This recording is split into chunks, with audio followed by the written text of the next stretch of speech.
Keep rocking, baby. Recently, Sega released a beta for the new Sonic Racing game, Sonic Racing CrossWorlds. I decided to stream every day for the 3-day-long beta in order to get a good understanding of the game. I feel like after 3 multiple hour-long streams, I might have a bit of a say on whether the game's good or not. Okay, this guy just had a drill.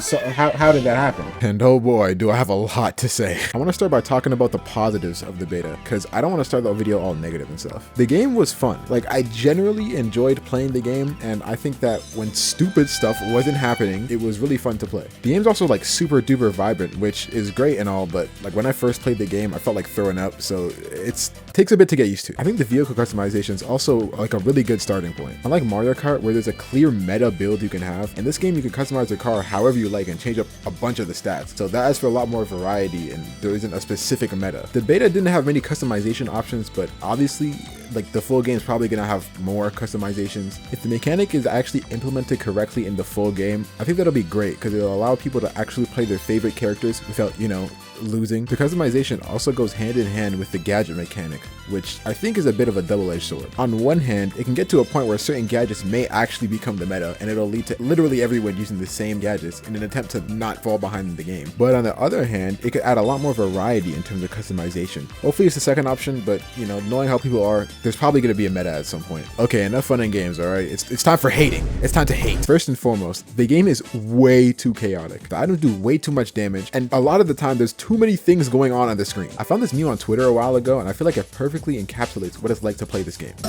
Give me a mushroom, let me go! Yes! Move! Every second! Who did that? What the fuck happened?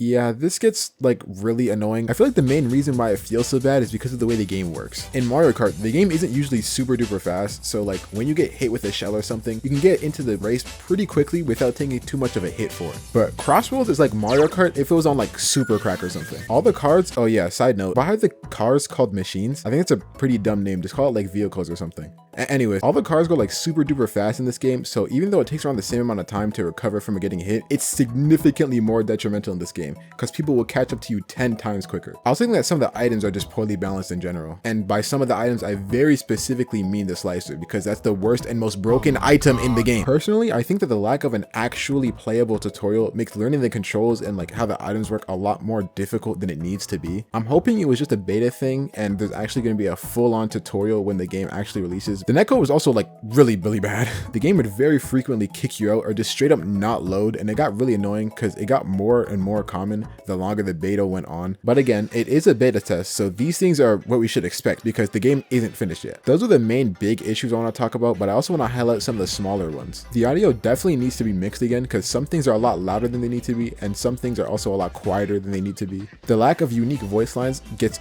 really annoying really quickly because when I have to play Amy and I have to hear her say every single time I jump the air, it gets really annoying. There's probably other stuff that I forgot to mention, but I don't know, man. I'm writing this at 3 a.m. right now. I probably forgot it. Now, since the game is far from finished, and we all know there's gonna be a lot more content added to the game when it's fully released, I want to mention some stuff that I personally want when the game fully comes out. First of all, let's get this out the way. I want actual extreme gear in the game. We know for sure that Jet's gonna be in the game, and the Battle on Rogues are probably gonna be in there too. But one thing that we know they're bringing is hoverboards, which is cool because like, yeah, extreme gear and everything, but it's clearly just gonna be another skin for the Honda Civic we gotta drive. I also think that new voice lines would do wonders to the game because I'm not joking about them being really annoying. I think that the item system as a whole needs an entire overhaul in both the way that they work and when they appear. Again, I think a playable tutorial with all the mechanics like the gadget system, vehicles, controls, items, that stuff, I think it would be really good. They have a few blurbs in and around the beta that explain some of this stuff, but I feel like a just in-depth tutorial would be much better. Other than those, there aren't really any specifics that I want for the game other than, you know, more characters, more stages, more cars, better netcode, you know the drill. Hopefully, Sega does another beta test for the game later on with some of the improvements so that we're able to give more feedback and see what they've improved on. Now, I know in the beginning of the video, I said that I thought I had a say on whether the game is good or not, but in reality, I have no clue. Even acknowledging the fact that it's just a beta, it's hard to say whether or not the game was bad. As much as my negative session was the longest part of the video by far, I also said that I enjoyed the game and I had a lot of fun with it when it worked and I wasn't losing 7 placements from a single item. I hate the slicer. If this was the game in its full state, I would say it probably wouldn't be worth getting, but we know there's going to be a lot more improvements and a lot more content when it fully releases. So as of right now,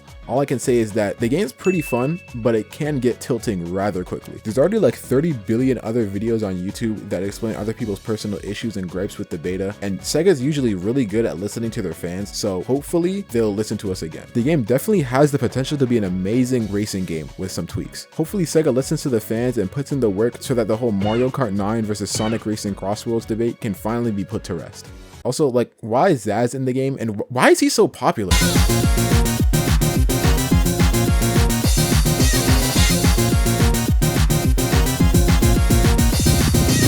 Like and subscribe.